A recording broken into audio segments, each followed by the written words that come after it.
Welcome back to another session. Today, I bring to a conclusion a conversation I began earlier this week.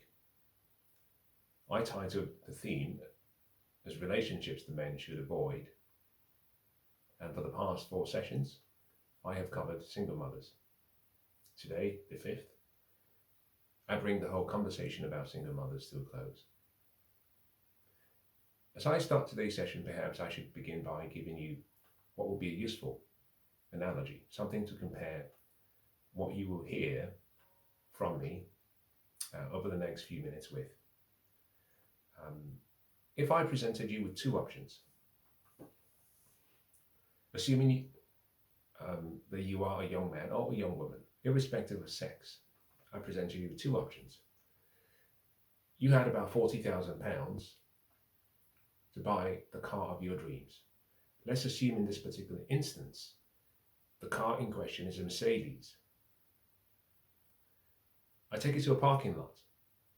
On one side is a dealer selling the car of your dreams. Same color you find very attractive, styling, model, the whole package. On the second lot is another dealer. The cars are of the same type, make, and year. I say to you, the first car has had two significant, serious accidents. In the UK, we'll call them by several letters, categorizations. Category S, Category N. But this particular car has had two significant accidents, but it's been restored, it's been repaired. But from an insurance purpose and from an insurance point of view, that is of note. I also make it very clear that the car has had very high mileage. In this particular instance, I'll use a number, 157,000 miles on the odometer. The other car, which is the second one on the right, has had no accidents. It has a full service history. It's only had one owner, and it's only done roughly about 27,000 miles on the odometer. And I ask you a simple question. If you were going to part ways with your cash to ensure you got something of value and that the exchange was fair, which of the two options would you choose? Now, whether you are a man or a woman, or whether you're male or female, whether you're a boy or a girl, whether you're a gentleman or a lady, this is about logic. It's not about emotions. I would hope that you would understand that the second car, the one to your right, is a better deal based on the return you receive for the capital you invest or the outlay of capital on your part.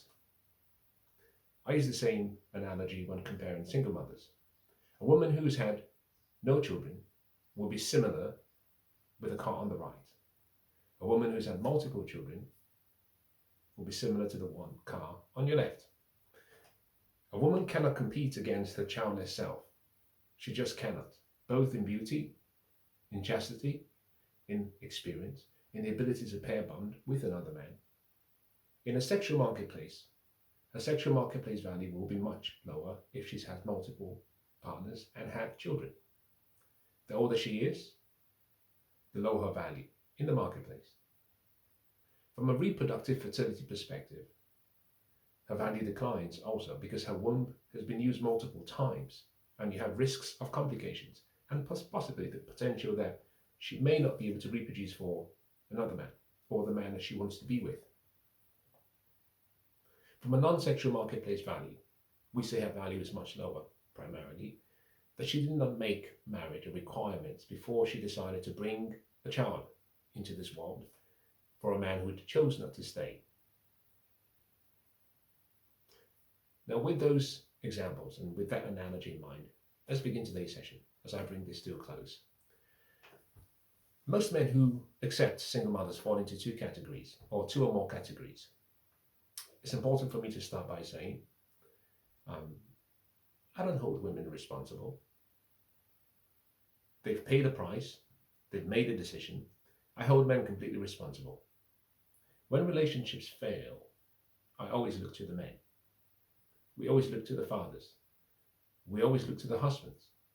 When communities fail, we always look to the men. We are responsible.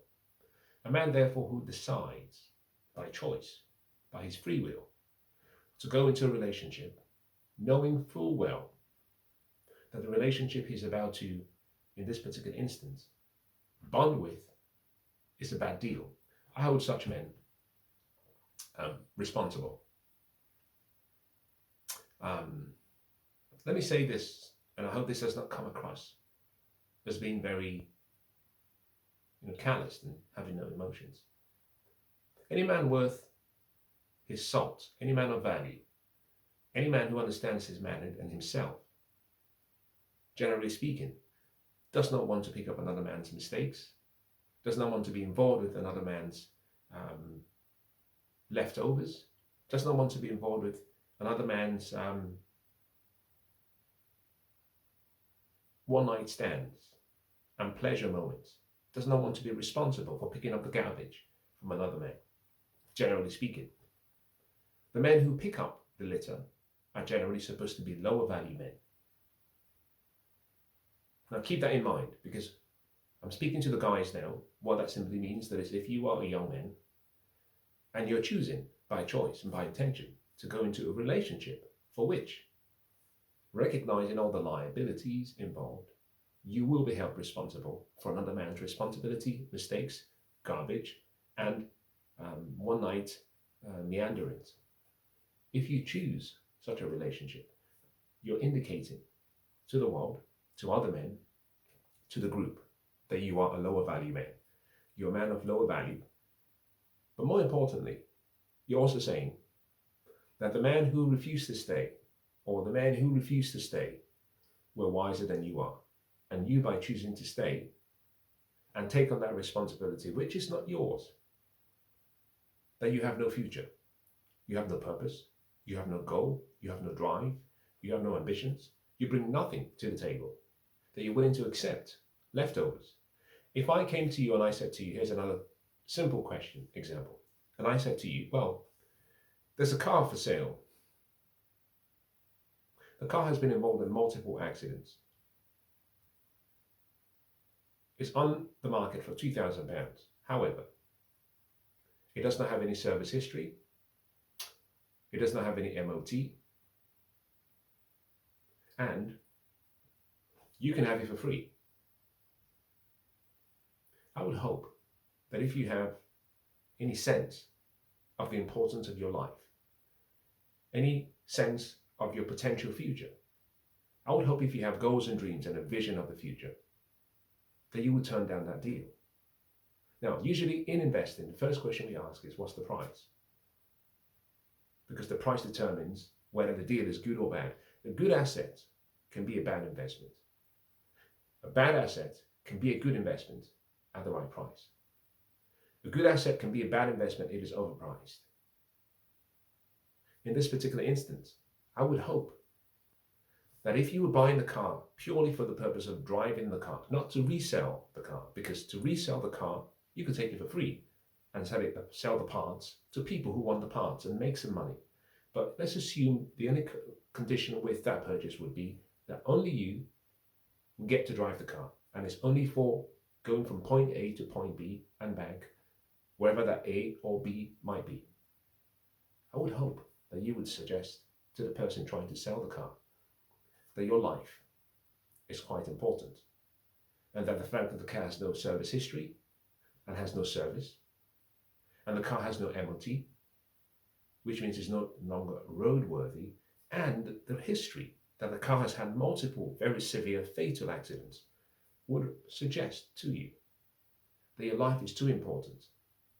And whilst you're getting the car for free, the probability of getting into an accident is much higher than a car with good history, and therefore it would be easier for you to take a bus, take a train, take a taxi, or ask someone for a lift until you find something that is safe. I think relationships with single mothers are unsafe for most men, but particularly for men that I am speaking to. I started the session by making it very clear that 18 to 35 was the group I had in mind. I could include those who are below 18, but I consider you still a child. From 18, you are functionally an adult. From 18 to 35, that's my group. But I'm speaking to 5 to 10% of that group. The men who know that they want to be successful. They want to be ambitious. The men who are already ambitious. The men who are already successful. And my challenge, my call to you is avoid any relationship or relationships that could sabotage your success in your future. Relationships with single mothers is one of such relationships. Now, I've found also that the types of men, or the men who generally speaking tend to accept relationships with single mothers, fall into a number of camps. The first are losers, deadbeats, men who have no future, usually men who have not gone to college, and therefore do not believe that there's something intrinsically good about themselves. So men will take whatever is given to them. The need for a man to ejaculate is so powerful and so strong. The need for sex is so strong that once we get affirmation from a woman who is moderately successful, let alone attractive, but who has a number of children from other men, that need is so powerful that if we get consistent sex, we start thinking logically as men.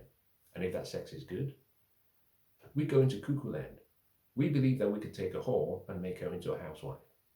I'm not suggesting that all single mothers are, but I'm simply saying we are trying to turn water into wine without realizing you're not the savior. And this particular dog cannot hunt. The other group of men who tend to accept such behaviors, fundamentally, are men who lack fathers, have been raised without any masculine presence. Other men who are older who can say, son, this is wrong. This is not good for you. Other men who could have done the vetting of the women on his behalf. I am seeing young men, 18, 19, 20, start relationships, get married, no fathers, and they're going purely on emotions. 2 days ago, this is a true story, I was speaking with a much older gentleman, a man in his 70s, and he was talking about his stepson. And he said that one evening, his stepson walked into their home and said, I'm getting married. At the time, he was 18. They asked him, to who? He said, I met a girl. They asked him, how long have you known her? And he said, I met her yesterday. Now, this is a fascinating conversation. They looked at him and said, you've got to be joking. He said, I am getting married.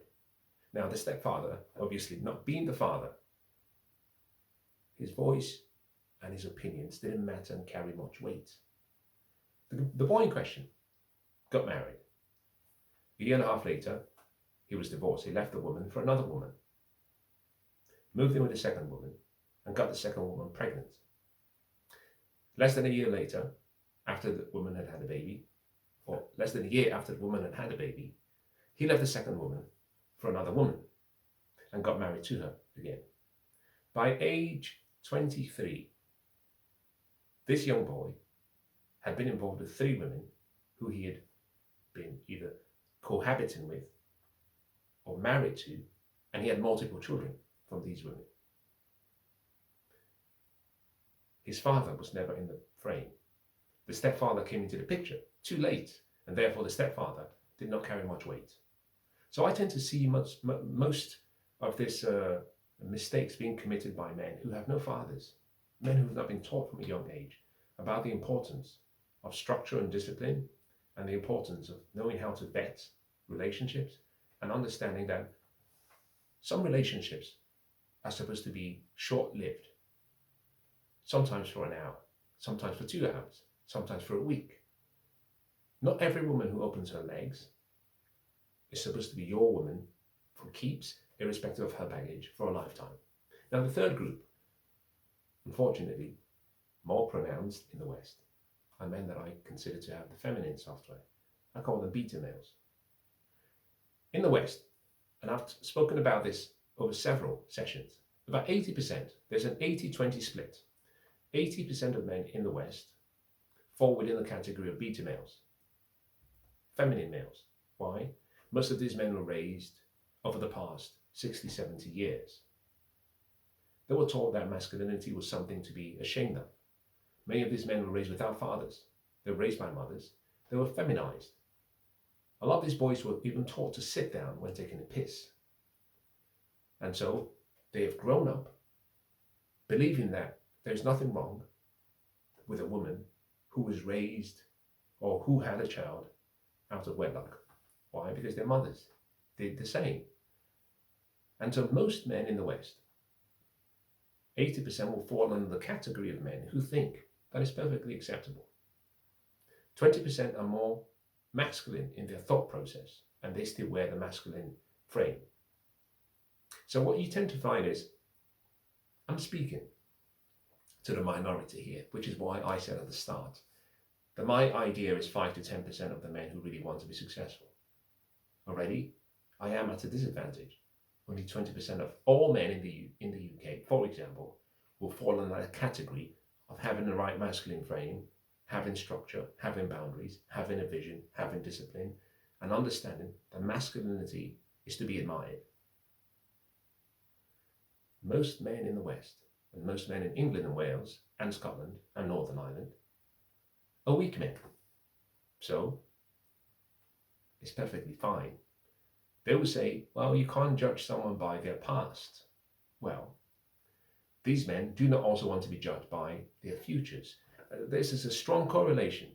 The men who do not judge women by their past do not want women to judge them by their future or the lack of a future. Let me move very quickly so you can understand as I elaborate on this concept that a woman has a value in the marketplace. A man has a value in the marketplace.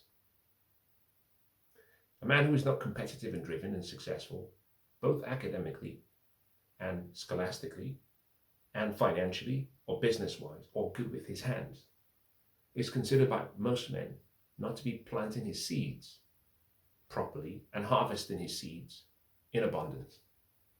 A man has a value in the marketplace. A woman has a value in the marketplace. I use 3 different metrics in assessing a woman's value. They're very simple. SMV, RFV, and SMV. The first, sexual marketplace value. Primarily beauty and physical appearance. The second, RFV, reproductive fertility value. Has to do with your age. It has to do with the number of kids you've had already. And the last, your non-sexual marketplace value. Here we bring in so many factors. Whether you were trained to be a wife, whether you have good character, whether you were taught in the etiquettes and the mannerisms of a woman, whether you're feminine. We bring in things such as whether you were raised to be a lady. Non-sexual marketplace value. One of the key components of your non-sexual marketplace value are the men in the community who are looking to protect your youth, your beauty, your chastity, and make sure they select men for you. A woman who's had multiple children from other men, or even one child from other men, and was not married to that man, indicates that she has very low non-sexual marketplace value. Her ability to vet men is very poor. She also has a low reproductive fertility value. Now, she might be very attractive and therefore a high sexual marketplace value, but the kid drags her down, and age drags her down. Now, this simply means if you see yourself as in the top 5 to 10% of men, it means you have a high value in the marketplace. Now, for a man, there are several things that are necessary in order to make this a success. I cover this in the sessions that I have done.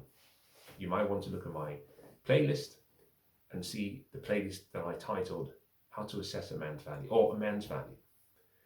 Now, what this simply means is that as a young man, you have to assess a woman's value. The younger you are, the less likely you can do that properly. The younger you are, unfortunately, the lower your value as a man in the marketplace. So what men tend to do is look for women who will accept them as they are, and therefore they accept the women as they are. It's a bad deal. Now, think about a company like Google.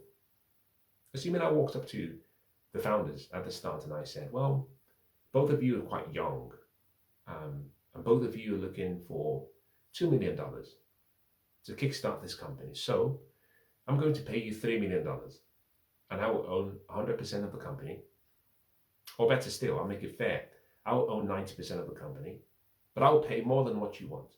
And I'll ask you to keep the extra 1 million and have a good time. Buy yourself a few cars, live in a great place, and continue to build the business. But effectively, both of you are working for me for the rest of your life. At that point in time, it will be a temptation. Why? Because they have nothing. They need 2 million to get the business started. Someone has offered 3 million, so they have an extra 1 million to share between both parties. And they have all the money they need to build a company, and they get to keep 10% of the business. At that point in time, the value of the investment in place that they have will be zero because they have nothing. Someone is giving them cash. It would be very stupid of them to sell the business. And had they done that, they would have made a huge mistake. The reason being, the cash flow the business was going to generate in the future by virtue of its growth and its production and its value creation was going to exceed what they were seeing at that present time in the past. They had nothing. The present value of the future cash flow would have run into trillions. And therefore, it would have been wrong to have sold the business for peanuts. The younger you are as a man, it's very easy to think that you would amount to nothing. And therefore, you might decide that, well, she's attractive, but she has a child or two. I'm not going to amount to anything. So you're not discounting or taking into account what your future potential could be. Obviously, the exception being if you have no vision, goals, dreams. If you can't dream about a better future, if you have no ambition and are not willing to work hard, obviously you would select the next deadbeat as a wife and as a mother. We have an epidemic of single mothers in this country. We have an epidemic of baby mamas in this country. We have an epidemic of unmarried women in this country. So I don't expect that most women would accept or agree with what I am sharing, because the degrees of separation between us and the next single mother is very low. There is almost less than 1 or 2 degrees of separation between we as people and a single mother that we know. It's either a sister, a cousin, a friend, a loved one, a family member. But we do have an epidemic of single mothers, and part of the reason for this is because we've eliminated shame from our communities. Feminism has said to women, you can be empowered, you can make any decision you want, and it's okay.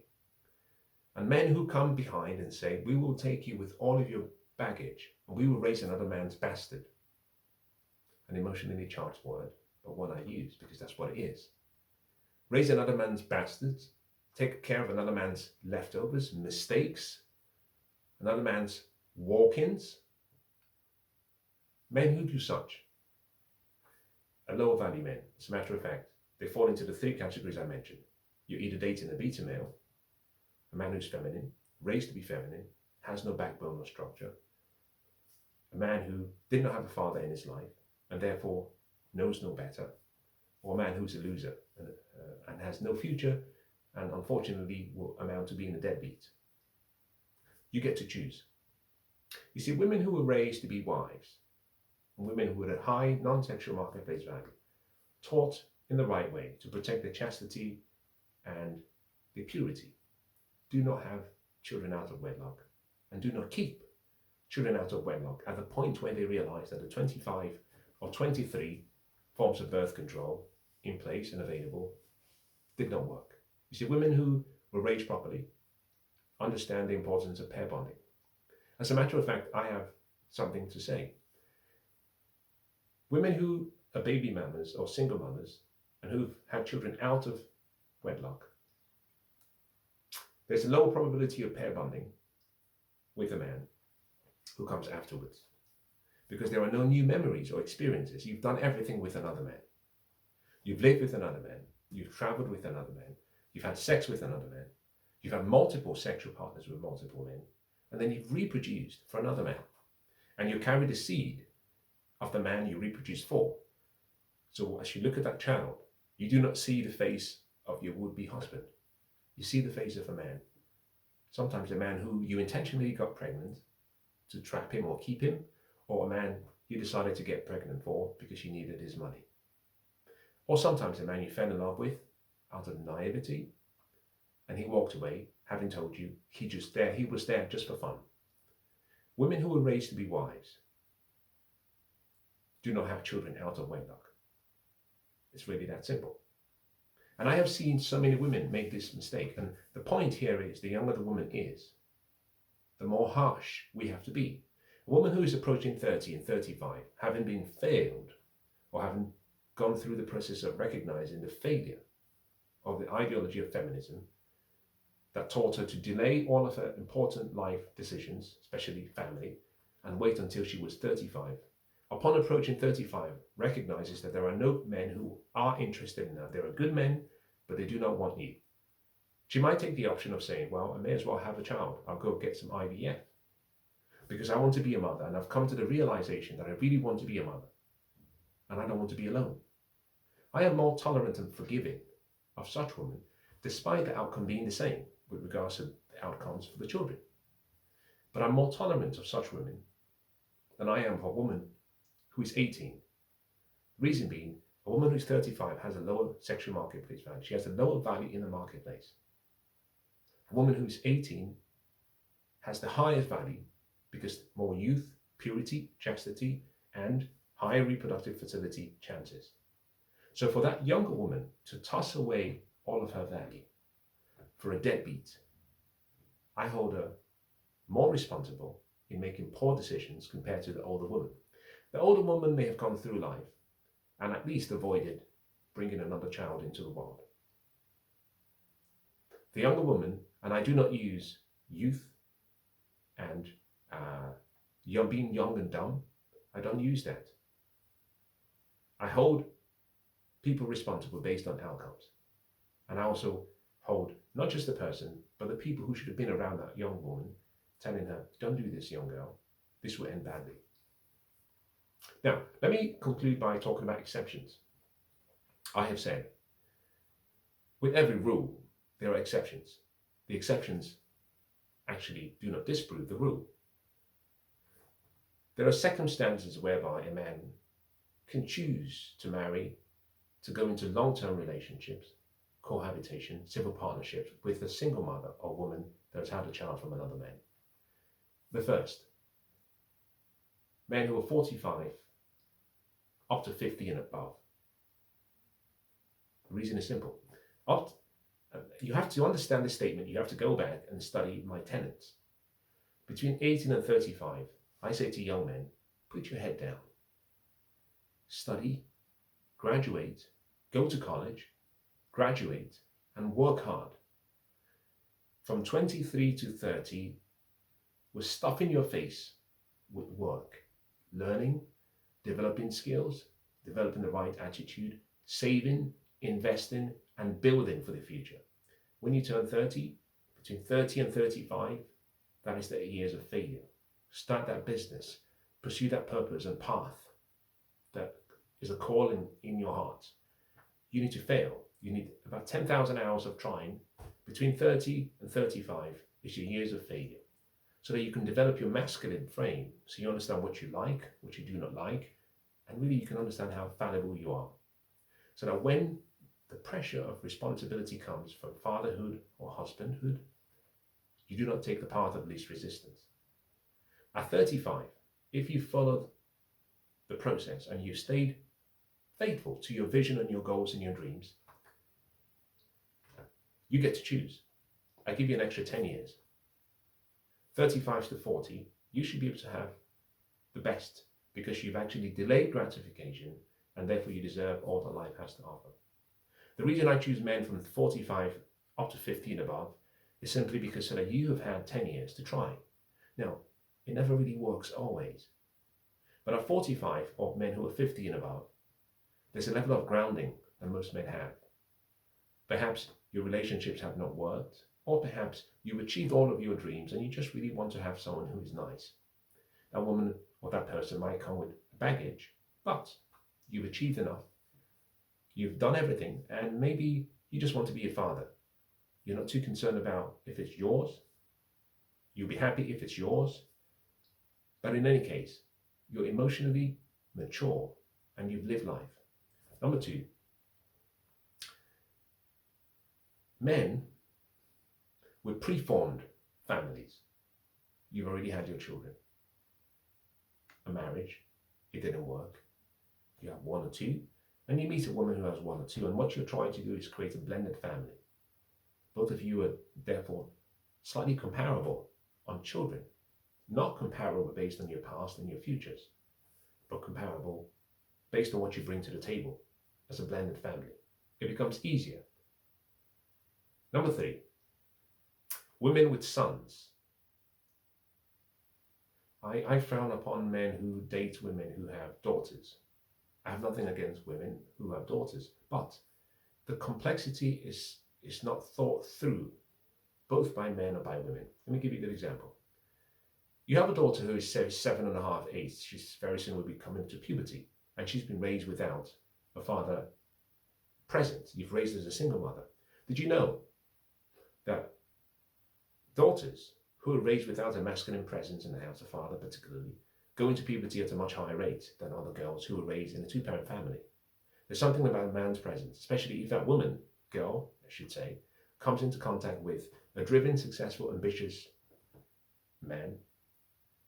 Her chemicals, the chemicals in her body, her hormones, trigger puberty much sooner. Because effectively, there's a part of our biology that is then signaling I need protection. And the best way is actually to go into puberty, so that she moves to being fertile, so that she can be chosen. That's the girl in question. Let's say she's 7.5. You bring a man who you fall in love with. You don't know who you're choosing. Your daughter is too important to you to be bringing a stranger into the house. What if he abuses or molests the girl? Women don't think. It's more likely that would happen if there's a girl than if there is a boy. But most importantly for the man in question, in this day and age, what if the girl doesn't like you? What if you scold her? What if you discipline her, and in her attempt to get back at you, simply says that you raped her or you touched her in a funny way?